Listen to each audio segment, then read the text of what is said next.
Okay, good. I'm glad to hear that. My name is Eric Weissman, and I am the Republican who will fire Jared Polis in November. Now, the first thing I want you to know is that it's a new day in our district. It is not the same second congressional district as it used to be. This is a district that we can and we should win. This is a district that's half new. So that means that half of the voters in this district have not had the chance to get to dislike Congressman Polis like we have. It's also a district which has a radically different electorate. But at the time of the last election, we had about a 12% deficit in terms of registration, Democrats versus Republicans. Now we're the only district in Colorado that is a plurality unaffiliated district. And we have, in terms of the two-party registration among active voters, only a 1.7% deficit. This is something we can overcome. I see Steve Bailey here. If we had this district last time, he'd be a congressman now. So let's pull together. We can win this district with the right kind of Republican. Now, I am the right kind of Republican, and others have come to that conclusion. My first endorsement was right here in Long Lake. And let me say, man, it's great to be campaigning in my hometown of Boulder County. I've been in all 10 counties of the district in the last 3 weeks. I've put so many miles on my car. I'm never surprised now when I get a campaign contribution from a car dealer because they're all hoping to talk to me after the election. But it's great to be with you guys, with my home county in Boulder County. So my first endorsement came from right here. It was Councilwoman Katie Witt, but I've also been endorsed by Josh Penry, by Steve Schuck, up in Larimer County by Asa Kotwitz, by Sherry Giroux, who's the chair of the Joint Budget Committee in Jefferson County, and the list goes on and on of leading Republicans, leading elected and former elected Republicans who have seen that I am the Republican in this district.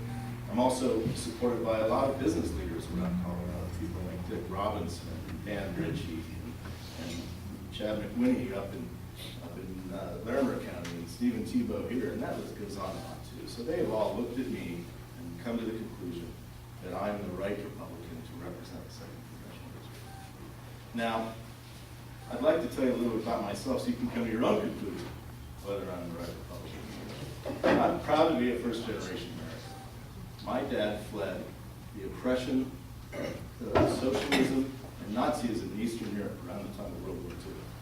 And he came here by choice. The United States came by choice for the freedom and opportunity that the United States offers.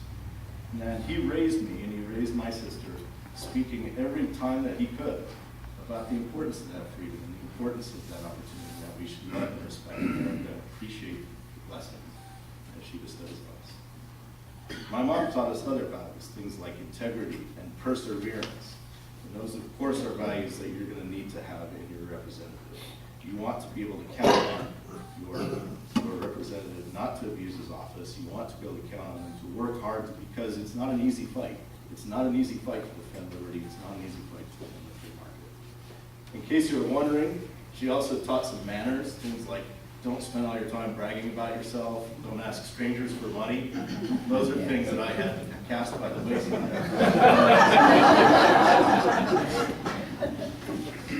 I took advantage of those in the last 3 decades to build businesses here in Colorado. I've spent 30 years starting companies, investing in companies, helping companies grow. This is where I've learned how to help others, how to work with others, how to solve problems, how the economy really works, and how to create jobs. The company I'm best known for was Decisioneering. It had more than 100 employees by the time we sold it, right here in Colorado. And I have another one, a manufacturing company, based in Colorado Springs, and we export to China, not the other way around. So we can win this battle. The United States is a first-rate country. It must continue to be a first-rate country. Businesses show that it can be a first-rate country. We need a government that reflects us as a first-rate country. I'm a family man. One of the reasons I love passing out these brochures is there's a picture of my beautiful family on there. I'm married to Jennifer. Many of you have met her. I have 3 children, 24, David, 6, Isabel, and 4, Jonah. And I can tell you that it's hard to get Isabel and Jonah to come to political events unless they offer ice cream in the park. It's fun to bring them to those things. But say that one of my proudest pictures of Isabel was the first time she led the Pledge of Allegiance in her first grade class. That was really important to me. And those children bring me to my reason for running for Congress. I'm running so that my great kids and all of your kids will have the same blessing that we had. We must not be the first generation to break our American promise to the next of a freer and more prosperous future. I'm running because I'm fed up with the nonsense from Washington, the dysfunctional partisan nonsense from Washington.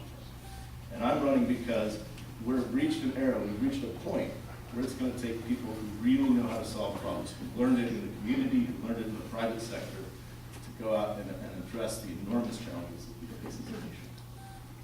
I'd like to talk just a little bit about policy, and I'll be glad to take questions when we get to that on any area of policy. But let's start with, I'm a liberty-oriented Republican. I'm there to vindicate the founding principles of our forefathers in the Declaration of Independence and in the Constitution, and I'll look at every decision that has to be made by Congress through that lens. We have to address our economic crisis before we can do anything else. Very little will matter if we continue to add 1% of our gross domestic product each month to our debt. If we continue to do that, we'll turn into Greece before we know it, and then all the other things that we squabble about as a great nation will not matter. We have to address that. First, we have to address spending.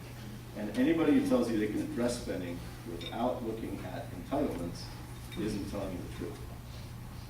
I've put forth on my website, and I'll be glad to talk about it in more detail, whichever ones interest you, suggestions on how we should approach all four of the major entitlements. With Obamacare, we need to repeal it and replace it with sensible reforms that help patients control the medical costs.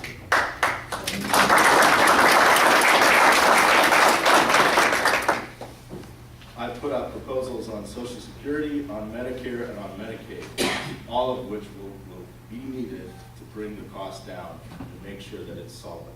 I mentioned my kids. Occasionally they'll ask, Dad, can I have $5? And someday somebody's going to say, can we have the $32,000 you owe us? It's not fair what we're doing to that generation. We need to stop doing it now. So I've talked about some big things on spending. I want to talk about something small. It's small in terms of dollars as compared to the federal budget. But boy, is it big from a perspective of culture. And the culture in Washington that we need to change is that it's not our money, it's their money, and that's wrong. I'm the only candidate in this race to have signed the Americans for Prosperity pledge against seeking or accepting earmarks in the first term. I don't know why the other Republicans haven't signed it. I do know why Congressman Polis hasn't signed it, and that's because he's taken millions of dollars worth of earmarks. Earmarks are a corrupting process. It makes Congress a bargaining bazaar and not a house of serious deliberation, serious policy leadership, as it should be. So I very much appreciate your being with me. I've worked hard in our community. I've worked on issues of school choice. I've worked on issues of U.S.-Israel relationship. I've worked to help train conservative leaders, and I've worked to help elect Republicans. I've done all of those things over the past few years while creating jobs and creating value in the business community. And I know that now that we have this opportunity with this wonderful district, this most beautiful congressional district in America, if we work together, we can fire Jared Polis and Barack Obama this November. Thanks, everybody. So I have a couple questions for you. The first one is that I know you've done some polling, and there are advantages and disadvantages with both you and Kevin. Kevin's advantages are that he's experienced in politics. He has a great rating as far as conservative votes up at the Capitol in Denver. So he's got that political experience. Your advantages obviously are that you're a businessman, you know how the whole spending and budget situation works. But can you tell us, because I know you've done some polling and you and I are friends, so we've had these conversations at the messaging meetings, and what that polling of our district has said about the differentiation between the two of you? I'll talk about that, and I'll talk a little more broadly about the primary election.